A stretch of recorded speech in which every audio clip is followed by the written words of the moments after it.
one. Well, I've written it, but it's not. Okay. Jai Shrimat Gi. Jai Shrimat Gi, Jeremy. Thank you so much for joining us this afternoon. Probably early evening for you there in Turkey. And to share with us again your absolutely beautiful, surreal, magical moments with Shri Mataji Nirmala Devi. Would you please start with when and where those moments were? Right.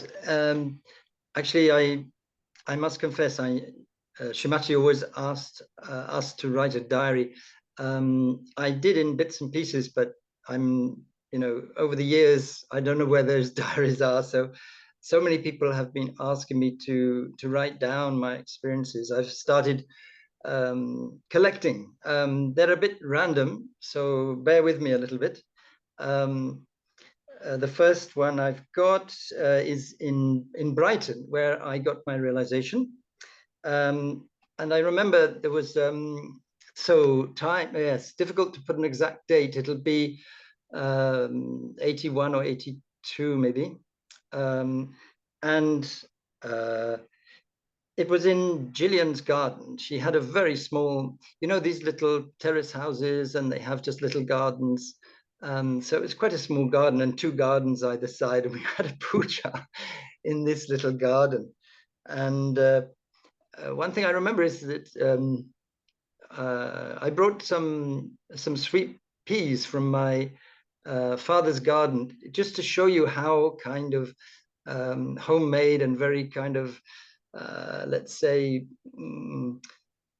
it wasn't kind of spontaneous so much, but it was very casual in the sense that my father used to grow a lot of flowers, and I cut some sweet peas and I just brought them along, and we used them to decorate Shrimati's feet. And there's a lovely puja picture with her feet with these sweet peas. But I remember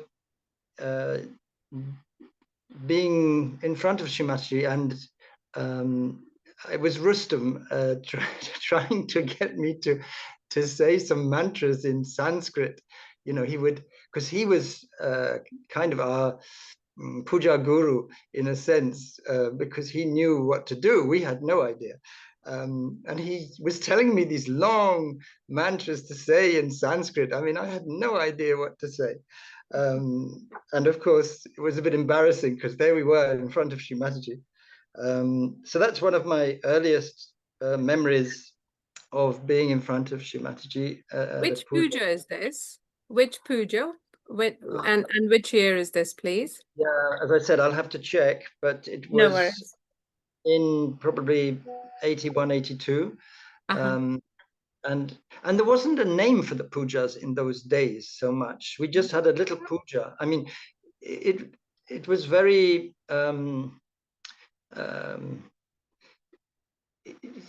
I can't really think of the right word, but it wasn't formal. It was very informal, and there wasn't a particular name. And there's another puja I remember when the first time we did Guru Dakshina.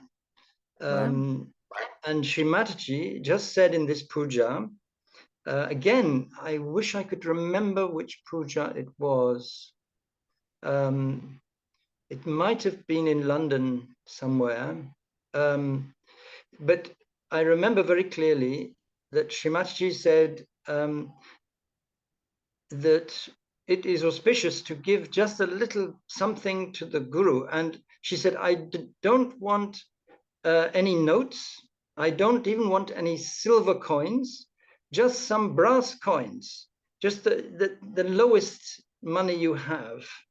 Just some brass coins, just, I'm sure it was because the English had no idea of offering to the Devi or offering to the Guru. I think it was a Guru puja, because it was Guru Dakshina. As I say, that memory has just come to me now. So that will have to be confirmed. But it was the very first time that Shrimat ever asked us to contribute in some way. But it was, and I just remember the bowl went round and it was just full of coins, brass coins, and that was the start of that. And then there was another, gosh, I'm just remembering, just as you talk, there was another occasion in Nightingale Lane, again, Guru Puja. And somehow I was helping to prepare the puja, and Shri Mataji was coming, and we weren't ready, and that was but she came anyway, because I suppose it was an auspicious time, and she just wanted to start, and we were kind of just half ready. I mean, just to show how informal things were in those days, you know. And I mean, even in Kabbalah, she once said, you know, I mean, the reason she came late very often was because she was waiting for us to be ready. You know, I mean, we should be ready long before. We should be in meditation, waiting for her. But because we were often late, or, you know, people arriving late, you know, she couldn't come before we were there, you know. So that was the reason, apart from auspicious times and that type of thing. Yes, I'll make a note of that. I'll see if I can find more on that one, on Nightingale Lane. And how much of time did you have? What was it like? Like Shrimatji phoned from her home and she said she's coming, or and then you had a couple of hours? What was it like? Relive the moment for us. She was there in the, for example, she was there in Nightingale Lane. I mean, and to give another example, I wasn't even there, but the first puja they had in Rome, Shrimatji was sitting in the living room and just said, let's have a little puja. And they had nothing. They had nothing. And so they just brought a plastic salad bowl and they washed her hands, and that was a little puja. But it was quite normal in those days that and then she started saying, yes, you know, like in India, it would be considered extremely inauspicious. Later, she was saying this, but at the beginning, the importance was not on the protocol. The importance was on the vibrations, you know, just to give us vibrations, or to give vibrations to the place. So that was much more important. And she knew we didn't have puja equipment, you know. I mean, at the beginning, we just didn't. So like the first, you must have seen that, I think the very first puja in England, I mean, she's just got a few, like, irises stuck between her feet, and there's a little box of strawberries, and, you know, it was like that, you know. And I remember, and that's another memory, you see, I have of Brighton. We didn't have any fruit, okay? So, and we didn't have time to go and buy it. I think we must have forgotten to buy the fruit, or one person thought one person was going to buy it, another person thought the other one. Anyway, we didn't have any fruit. And I was going to make some chicken with pineapple for lunch. So I just brought luckily I hadn't cut the pineapple. I just brought the pineapple and we offered that as the fruit. I mean, just to give you an idea of how... So informal and so impromptu, almost. Absolutely. I mean, it was, yeah, I mean, probably the deities were just like, you know, closing their eyes and biting their lips, and, you know, but, you know, it's how it was, you know. It's very, very informal. And to give you another example, one of my favorite pujas was in Lyon. We were going around France from Brighton. 4 of us, I jumped in my little Mini. I had a little Mini Minor, and 4 of us jumped in, and with all our luggage and everything, and we were traveling around France to all the pujas, and we went to, of course, Paris with Mother and the programs there, and then Chartres to the cathedral, and then Rouen, and Lyon. We went to Lyon because there was a Saj Yogi there, and I think there must have been a program. But what I remember was that mother was in the living room of this Sajogi, and he played for her. He could play the sitar, so he played sitar for her, and we had a puja just there and then. And that was probably one of the strongest experiences I had. I just felt just the emotions, I couldn't hardly keep them in. It was just a flood of emotions, and so powerful, because puja was with mother in the early days. You actually went and washed her feet. You know, there were only 16 people in the room. I remember there were just 16 people, and each of us was invited to wash mother's feet, literally. So that was a very powerful moment. And Which year the other, was this? Sorry. oh, again, it must have been 81, 82, because there Okay. were my early days in Saj Yoga. Sure.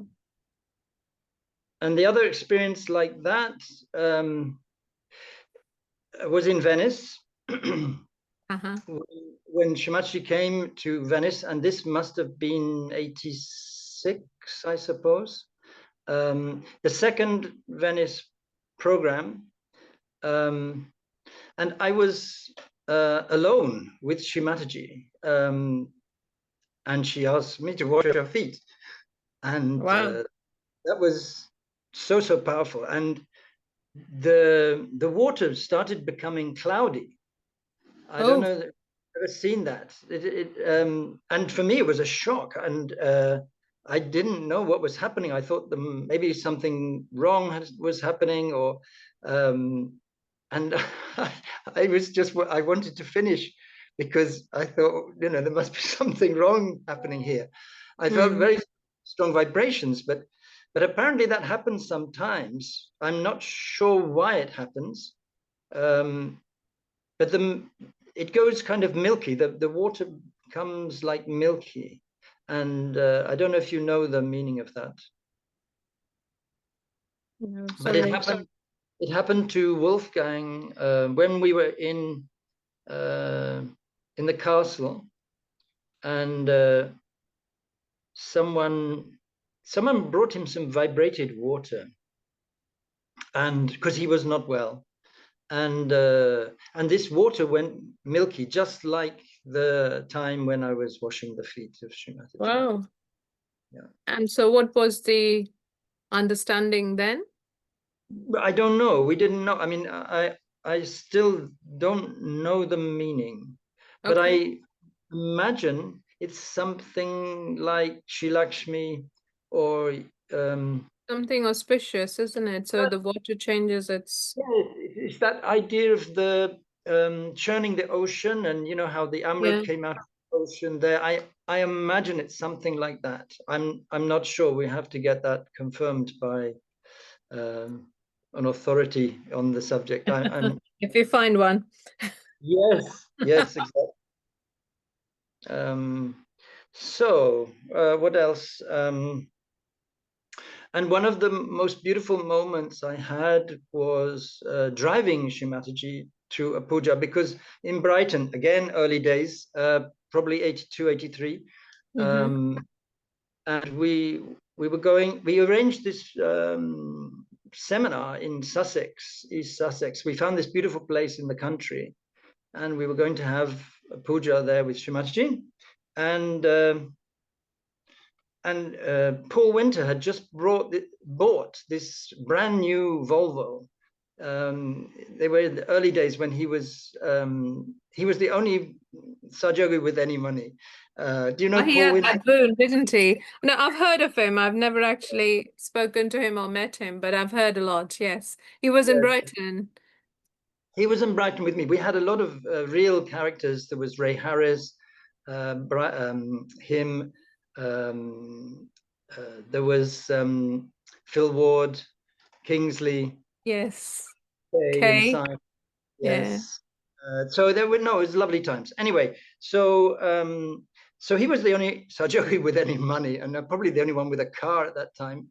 I don't think any cars. And he said, "Look, I can't make it. Can you drive the car? You know."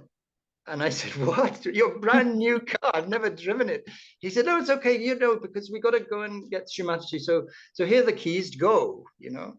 And I So was just, insurance wasn't such a big deal then, obviously. I don't know, but you know, it was just, yeah, just go with the vibration. So Yeah. someone had to go and pick her up. So I went, and I just felt this beautiful feeling of like being the charioteer of the Wow. goddess. It was a lovely, lovely feeling. And Amazing. yeah, and that was And the what did puja. Shrimataji say to you when she saw you in this brand new car, Volvo as Um, well? well, I mean, she arranged everything, so she, you know, she didn't really say much even then in situations like that. It was just a question of, you know, getting in and taking her to where she had to go. I don't really remember her because we met at the station, and there were all the Italians as well. Ah, So I think three Italians piled in the car with her. The three ladies, maybe Ruth, Flavia, and Alessandra, I think. Anyway, so yes, I just drove there, but that was the time. The other very important thing about that puja was um, when we had found this song that we knew Shrimatji liked, with the Bayaka Yataya, you know. Do you know yes. this one? Yeah, And Bhayakaya Daya Prabhu Jacharya. Yes, that's yeah, beautiful. yes, and it was the first time it had been sung to Shrimatji, Mm. and it was very, very moving because she said, I was just doubting myself, you know, and looking in the mirror and saying, you know, who are you, you know, and this song was a favorite of her father, and she was told this story, beautiful story, that it gave him courage, and it was very meaningful to Shrimatji at that moment, you know, to hear this, you know. Anyway, it's Yes. very, very moving. And I'll put the link to the video of this song because there is Shrimataji is listening to it in Australia. There is a video on YouTube, and mm, it is a very, very profound song. mhm. Beautiful indeed. Yes. Right. Well, as a Pujari, um, the How thing, did your journey as a Pujari begin? Like, what, yes, which, that's when and where and how, please? I was it seems like I did a couple of pujas already, even in Brighton and Yes. Yes. France, which you know, I wasn't aware of at the time, but I suppose that started me. But officially, if you can call it that, I remember one time in Cabela. Don't Hmm. ask me the year. I really don't remember the year, but we were doing pujas in Cabela at that time, so it must be early 90s. And there was Chris Patmore who was preparing everything, and he was alone. So I asked him if he needed help, you know, and he said, "Yes, please," you know. I mean, and so I started like that, just helping. But he was a friend of mine. Again, he was living in Milan at the time. He'd come from Australia, and he Hmm. was just married to Caroline, I think, at the time. He just got married, and yeah, so I helped him. How he became puja, I have no idea. But in those days, again, it was very informal. It was just like, you Yeah. know, someone did it, you know, and whoever was there did it. So I got the job, and I do remember once Shri Mataji asked me, you know, please come on stage, you know, because I don't always understand what people are saying, and I don't always. But I think it was just an excuse to get me on to be Pujari, you know. It was a sweet way of, and because I remember, I remember sort of then in that puja, I sort of stayed near the Shrimatji's side. And halfway through the puja, she said, well, what are you doing here? You know? And so I don't have to stay here all the time, you know. It was, you know, a bit like that Hanuman situation, you know, where Hanuman just asked to, you know, click the fingers in case Rama yawns, and then Yes. Sita can't get rid of him. So it was a bit like that. But what people don't know about the puja situation is that very often, you know, because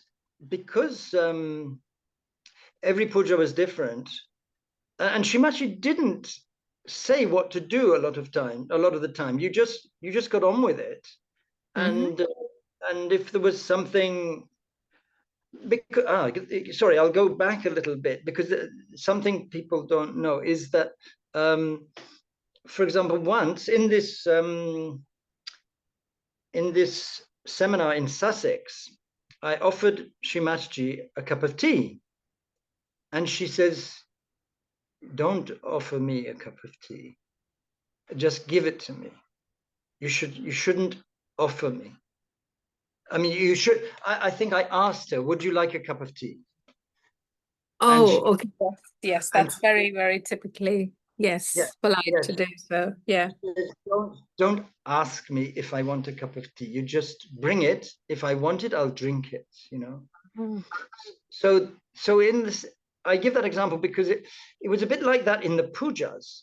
You know, we didn't wait for mother to say what she wanted, or we just kind of offered things, and if it was okay, she just went along with it. If it wasn't okay, she would say, you know, or if she wanted something. But that was the other thing. She would invariably ask for something during the puja, and it would always be something different, and the chances were, you know, you didn't have it, you know, so you would either have to run somewhere and get something, or improvise, or do something, you know. And that was the kind of the most nerve-wracking part of being the pujari, because I think I might have explained before, the other part is that there had to be a mistake in the puja. There is invariably a mistake, and because I imagine, again, I haven't had it confirmed, but you know, Shimachi's the Adi Shakti, and she's divine, and we are not. So being on stage with Shimachi, you can't be on the same level. So to give you a little example, I mean, that happened to me. She asked for altar, and because we used to decorate her feet with this liquid kumkum, which we call altar, you probably know that. Yes, yes. So I brought the altar, and she looked at me and looked at the altar, and she said, what's that? I said, it's the altar, mother. She said, no, I asked for alga, not altar. She wanted Alga to come and decorate the feet. So, I Oh, mean, she wanted this yogini to come and decorate the feet, and you took the alta instead, which is the liquid, the red liquid, kumkum, yes. but I mean, we needed that. But then, you know, that there was always problems like the water shouldn't be too hot, it shouldn't be too cold, the altar shouldn't be too liquid, it shouldn't be too thick. I mean, so It many. comes in bottles. It's already pre-made, the altar, It, probably, isn't it? it is, but if you leave it for a while, there's a sediment at the Yeah. bottom. So you shake Okay. it.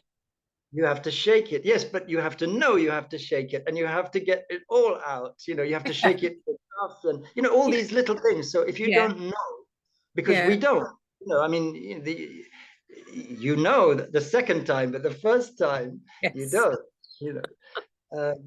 So there are all these little things that could and did go wrong, you know, and so yeah. So it added to the fun, let's say. I mean, you had to be really you had to really have a good attention to Yes. be in the flow, know what to do, because sometimes as I say, I mean, Shri Mataji would change things up, and once I remember she just asked me to start the puja, you know, I mean, with all the people there. And What do you it, mean start the puja? What does that um, mean? well, we'd washed the feet, Yeah. and I was there on stage. I'm maybe just I can't remember what I was doing, and she asked me to start like with the ghee, to put the ghee.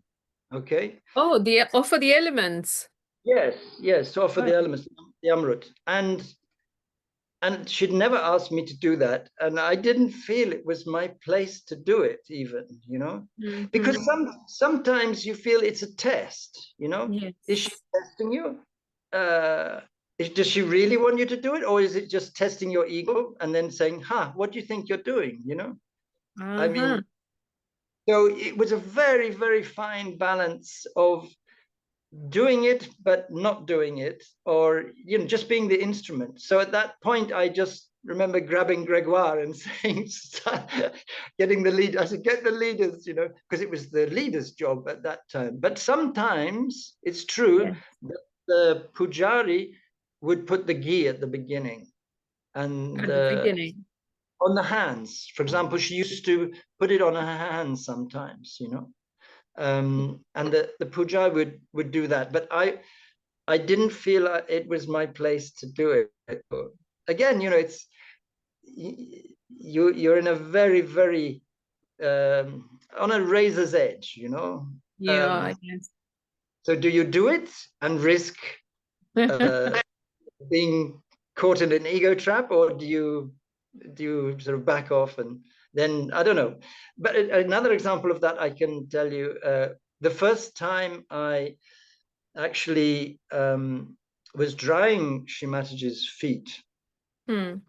um, she would, you know, really like to have her feet rubbed really quite hard, and it was tiring. Yeah. But you had to keep going, you know, you couldn't stop. And then she would kind of say nabi, so you would do the nabi or vishuddhi, or heart, and you'd have to go to that toe or that part of the foot. And I remember it was my first time, and she said vishuddhi, and so I started drying her ankles, and suddenly she said, "It's not you." It's because I felt that she was working on me, and Uh-huh. so, you know, and she knew, Yes, and it is. she obviously felt my left Vishuddhi and just said, "Look, it's not you. It's, you know, I'm working on the universe. You know, you're not that important. You know." How But old were you when you got to be a Pujari, oh, Jeremy? yeah, it's probably early 20s, no, mid 20s, let's say. Okay. So Okay. yeah, but it was yes, great fun. But as I said, you were on, you know, really under the spotlight, Mm. and uh, and you don't get the benefit of meditating. You get the blessings in a way, but you don't get the bliss meditation in a puja, you know, because you're always active, working, making sure everything is all right. um, you know, there's always something to do. So what did Yes, you learn in your experience of being a Pujari over a couple of decades, would you say? yes, yeah, because um, So you would as I have said, started in early 80s, possibly. well, no, that was in England in the early 80s. And then in England, as I said, there was just that one time in Brighton that I was there, or in Venice, Yes. because I was the only person in Venice at the time. Okay. It was just me. She actually asked me to go to Venice, and Share and we that did. share that with us, please. So what brought this about? How did that come about? Oh, that's a long story, but Okay, okay, in short, if you want to. I'll keep it short. I'll keep it short. So my wife wanted to go to China, and at that time, I mean, so we're talking about again 83, 84. So Shrimat Gi just said, "Are you joking? I mean, you want to end up in jail, you know?" Because that was like the 80s, so it was not a Yes. good time to, like, spread Sahaja Yoga in China. So then there was Shrimat Gi was there with the leaders and saying, "Okay, so where do we need to have a new center?" And so they were. I remember they was discussing either Bologna or Venice, and Shrimat Gi wanted Venice. Mm. So it was then like, who can go to Venice? So okay, Flavia, my wife, wanted to go to go somewhere. We can go to Venice. Also, because I was a teacher, so I could change my job, and I applied for jobs in Venice, and so I went, and got this little flat in Venice, and we had a beautiful program there in. I think it was the San Giovanni Battista. So what is that? John the Baptist. It was a hall dedicated, beautiful hall dedicated to John the Baptist. And Wow. Shrimat stood up the whole time and just gave the talk. Wow. Very beautiful talk. And that was another beautiful moment with Shrimat Gi. That on the way to the program, she we went in a taxi, but it was Venice, so it was a water taxi, you know. It was, and I was a little bit concerned, you know, about mother getting onto the boat, you know. Yes. And Yes. she said, don't worry, I come from a family of seamen, you know, and sailors, so Yes. I don't know. I suppose yes, because I mean, I don't know. It's because CP is in the maritime section. I don't Yeah. know. I suppose that's what it is. Anyway, on the way, Shri Mataji was in meditation, and suddenly she just said, "What do the people want to know?" And I, I didn't know quite how to answer. So she said, like, "What do they want?"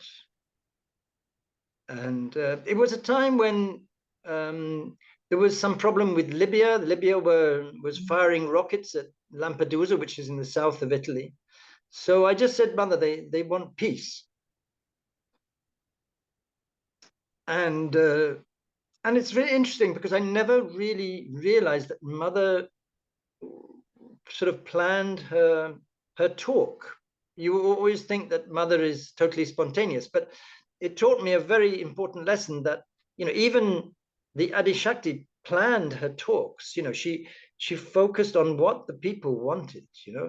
And you know, it was a very important message because, you know, you have to be in touch with your audience. And she gave this beautiful talk starting on the importance of peace. If you look at the talk. I'll try and find it on Amrita and put the link with the video so everyone can actually see and enjoy that. Yes, And I think Venice 86 must have been that one. and still true to this day, isn't it? Yes, absolutely. More now than ever, probably. That's Exactly. why it came to my mind, you know, and beautiful talk because and you know, I mean, she says everything in the first three sentences, you know, like she bowed to the seekers of peace, and she just said the seekers of truth, and she said, yes, the truth is what it is, and that is that you are the spirit, you know. And I mean, so basically that she said everything in like just three sentences, you know, and then started to be very beautiful talk. And I mean, like so many, but it was very interesting how she understood the feeling of the people, you know, and that's how she touches the heart, I suppose. You know, she really understands what people need to hear. Anything else? Oh, okay, I'll just tell you my favorite point in the best part of a pujari for me was strangely taking off the jewelry, because up until that point, I mean, putting everything on, there's a kind of build up to a climax, you know, and there's quite a lot of tension to get it all right, you know. Yes. But then afterwards, it's just when the vibrations are pouring out and everything is relaxed. And if you just take off the jewelry and the toe rings and the anklets, and it's just so beautiful. It's just blissful, you know, because it's almost like, you know, Shrimat is relaxing. The whole mood is harmonious and graceful, and it's just some beautiful moment when you're just part of it, you know, literally. Yes. Yes. It was a very, very for me, it made it all worthwhile, you know, all that all that stress beforehand. But yeah. So you started doing the puja, being a pujari in the early mid-80s and continued till the, when was it? Remind us, please. 2000s? Yes, almost. Yeah, I mean, until I left for Turkey, Which is 2001. Yes. 2001. Okay. And then, yeah, Yeah. sometime. Yeah, I mean, probably yes. That was my last time with Shimachi, but yes, I still help with the pujas sometimes, even in Kabbalah or wherever. So being a pujari for this span of time, how did things evolve or change or not? The main thing was, as I say, the formality. I mean, at the beginning it was very informal because she was so much more part of the family at the beginning. It was just like a family gathering. I mean, that's making it sound too commonplace, but it was very relaxed. And then it obviously became more and more formal and more, the protocol was more important.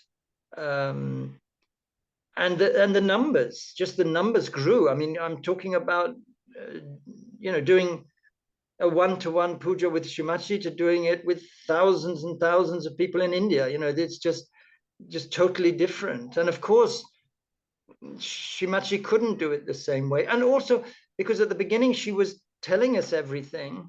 Yes. And at the, you know, at the end we knew what to do, so she didn't have to tell us. So it was, she could really just be Adi Shakti at the end, and just, she could go into a different realm, and she didn't like to be disturbed sometimes, you know. And you daren't disturb her, you know. I mean, not for something trivial like what do we do now, you know. You would never ask something like that. In fact, I remember once she asked me, you know, what should we do now? Oh, wow. Yes. When was this? Where? Oh, this was in Kabbalah. And again, you know, so what do you say? You know, I mean, either, again, it's a trap. It seemed like a trap, you know. So if, you know, because she's the Adi Shakti, who am I to say what to do, you know? So I didn't say anything, of course.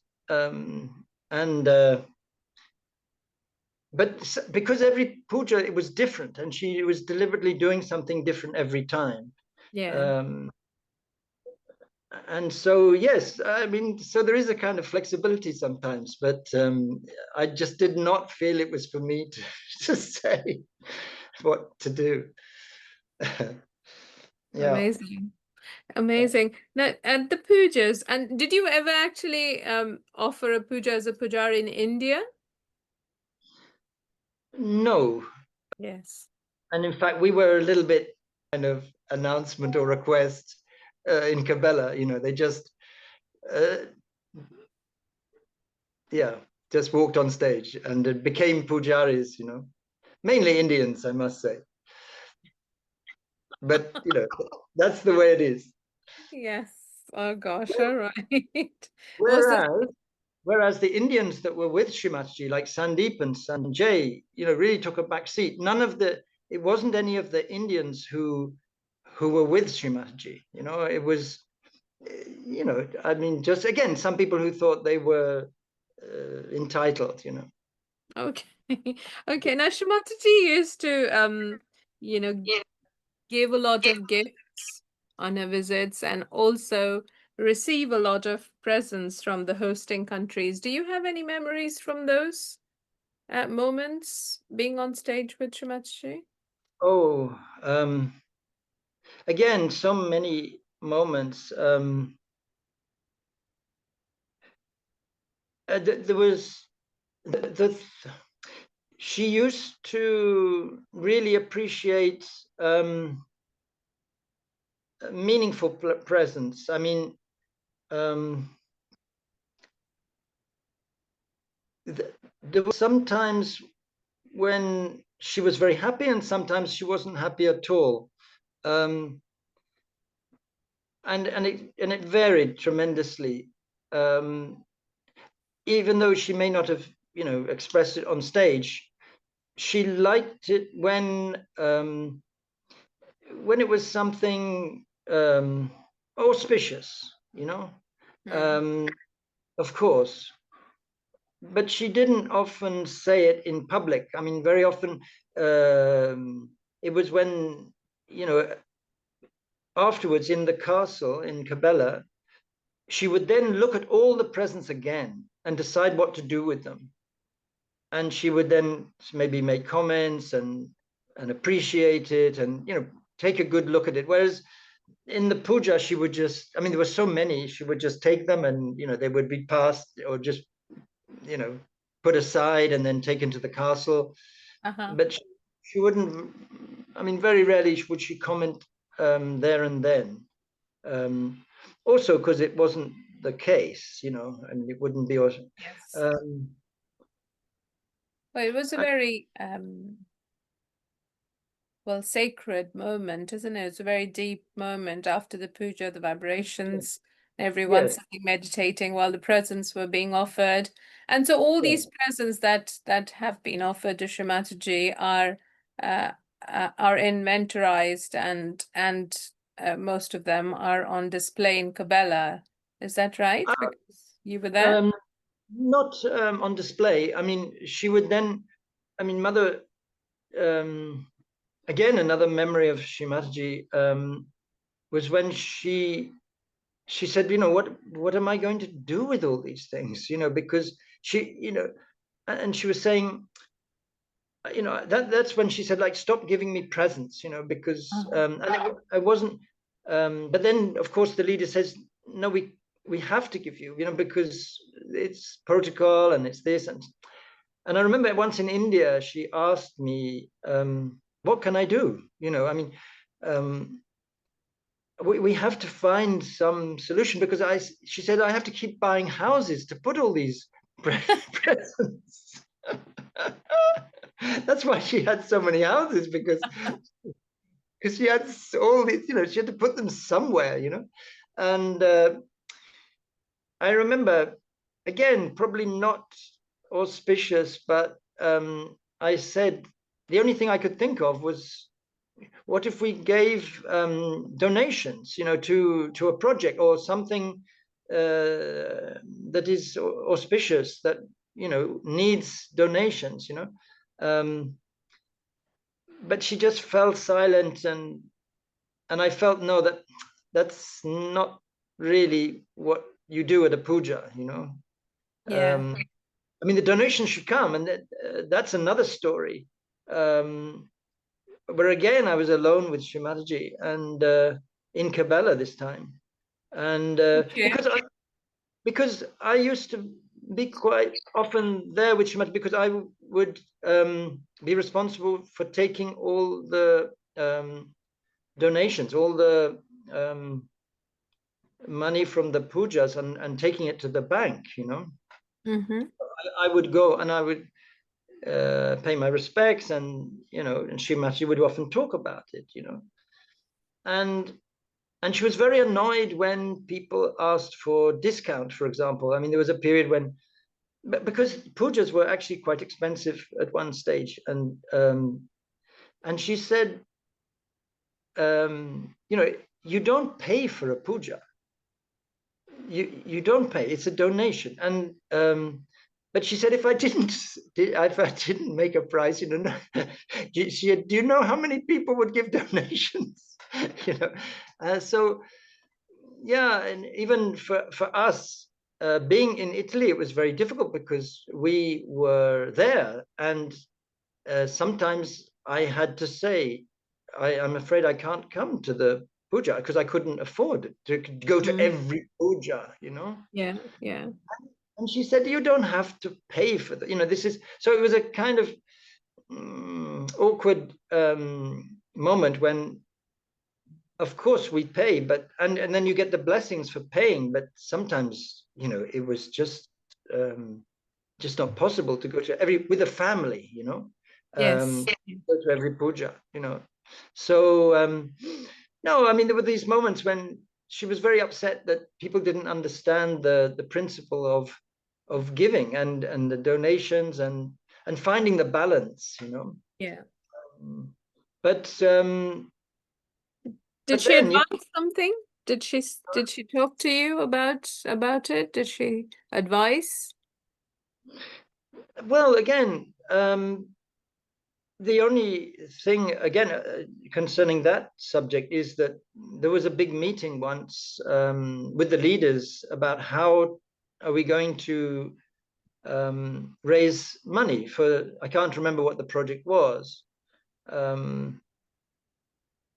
I remember in the early days for Shooty Camp, she said every Sajui has to donate £1,000. And £1,000 in England in 81, 82 was a lot of money. Enormous. Yes, still is a big amount, but then it must have been huge. Huge, huge, huge.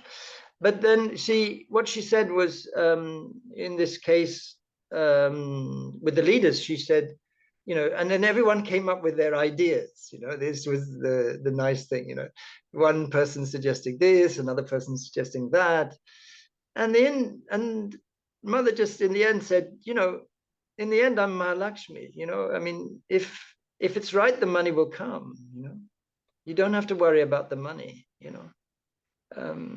So this she did very often. She with her leaders meetings and in the brains trust and all these sort of things. You know, she would hear everybody's point of view. You know, What's the brains trust? you've never heard of that? Oh, that was in the No. early days in England. She would get some of the leaders, you know, the knowledgeable leaders to form a panel, and then we would ask them questions or something like that. Or for example, even she would ask questions. She would say, so what's special about Saja Yoga, you know? And each of the panel would have to say what was special about Saja Yoga, you know, for example, something like that, you know. It's like a quiz program, like a sort of. Yes. Yeah. But I don't. Again, you know, was she playing with their egos, or was it I think it was, you know, because Shimachi never did one thing at a time. So she was working on so many levels. And probably because partly she was playing with the ego, partly was the knowledge, and partly was seeing if they had the knowledge and imparting knowledge to the other people. Yes. And because I mean, just the other day, I was listening to a talk when Mother was saying how you have to be knowledgeable in Saja Yoga. You know, Yeah. you have to know. She said she was in Australia and she was shocked because some people didn't know. She said, work on the void on the feet, and they didn't know where the void was on the feet. And she said, how can you not know? You know, you have to know because you Yeah. have not only do you have to know because I'm asking you, but you have to know to impress people. You have to have the knowledge. They have to be impressed by your knowledge, And one thing I remember in England, she said, you come into Sahaja Yoga and then you kind of relax and you think you've arrived, But she says the real seeking starts in Sahaja Yoga. It's not like you've arrived. It's like, because now, because before we're seeking in the dark, but now we have the knowledge. We know what we should be. We have all the knowledge available. Why aren't we just, imbibing it? See what I mean? I think that was what the message was. All the knowledge is there. I'm giving you all the knowledge, all the pure knowledge. You just have to take it in, and still after 40 odd years, I'm still learning,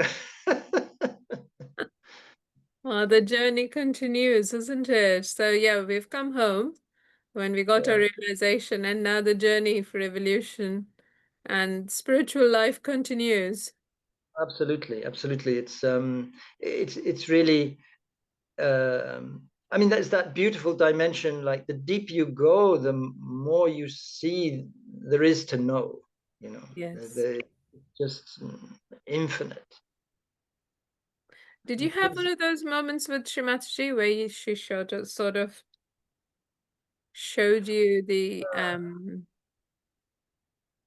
I've had illuminations and revelations and stuff like that, if you want to go there.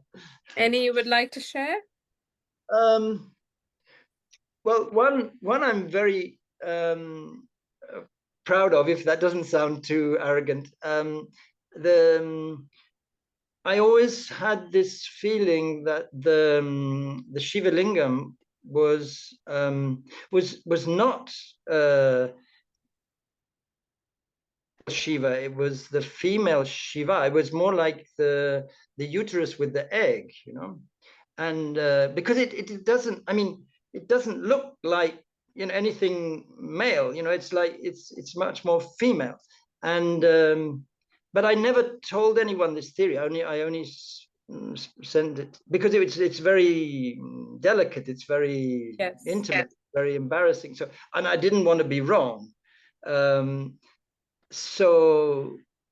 But then in the last book of Shri Mataji, she mentions it, that it is actually the Shakti. It's Creation. Yes. This is, and the pure. You see, that's it. It's like we always think like creator is Brahma, but in actual fact, it's the Shakti. It's the woman who creates, and we are in God's image, and that is exactly it. And it's the pure. See, not only is it the woman who creates, it is the immaculate conception. It's without Shiva. Yeah. It's just, and that's why she was so, let's say, insisting that we were her children, pure.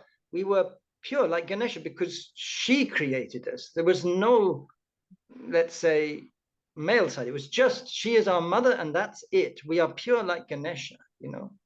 There's the Kundalini gives us realization that it's pure. Yeah. And so then I was very pleased to see she said that. And the other thing I only kind of discovered recently, and something that really I couldn't understand, is in the Ganesha Atafa Shesh, that Ganesha is the son of Shiva. But I was thought, how is it possible that Ganesha is the son of Shiva? He is the pure son of the Adi Shakti, of Gauri, of the mother. So, but then I realized that Shri Mataji created the Ganesha as a boy out of clay, right? Yes. And then Shiva kills Ganesha, and the Adi Shakti goes crazy and says, you must replace. I don't know whether, some versions say that Shri Mataji, the Adi Shakti says, go and replace the head, or some versions say that he goes and does it. Anyway, either way, it is Shiva who puts the head of the elephant on Ganesha to make him the reborn version of Ganesha. So that's when he becomes Shiva's son. So it's like, okay, we are born, we are born as mother's children, but to get God realization, we have to get the blessing of Shiva. Yes. So that's why we're still seeking. Even though we're in Sajoga, we haven't arrived yet until we are God realized. That will be a state one aspires to, isn't it? So blessed. Yeah. So no, I mean, it kind of all made sense after that. Yes.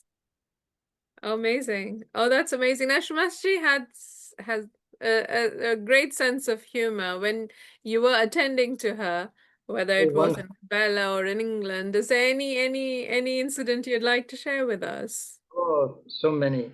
But again, I think the most beautiful memory I have, I mean, Shrimat Gi would imitate leaders, political figures, but also leaders in Sajoga, and it would be really funny. It would be so funny. But the most beautiful, pure humor. I mean, because we, as English, we have to be very careful because we have this terrible humor that Shrimat Gi did not approve of. This sarcasm and irony, and it's really not humor. But the most beautiful memory I have with Shri Mataji is in Cheltenham Road, and it was, I don't know if it was the first marriages or anyway, there were marriages, and I'm afraid I can't remember who was getting married, but it was the Haldi ceremony, and we didn't know what a haldi ceremony was. I mean, Shrimat Gi was showing us, she was there, making the haldi and passing it out, and then saying, we have to put it on people, and so of course this ended up in a kind of mud fight, and Shrimat Gi was in the middle of it, and she was roaring with laughter. She was having so much. And the more she was laughing, the more fun we had, and it was absolute bliss. It was just a magical moment that, and literally she was laughing so much she could hardly breathe. She was really, really laughing, genuinely enjoying our fun. No, it was just so lovely. And there were moments like that when she would just enjoy our company and we would enjoy hers. It was just a reflection of beautiful times. Amazing, actually unparalleled and incredible. Thank you so much for taking your time and sharing your absolutely golden memories with Shrimat Gi, all the way from Turkey, Jeremy. Thank you so much. Thanks for joining us today. Jai Shrimat Gi. Very much.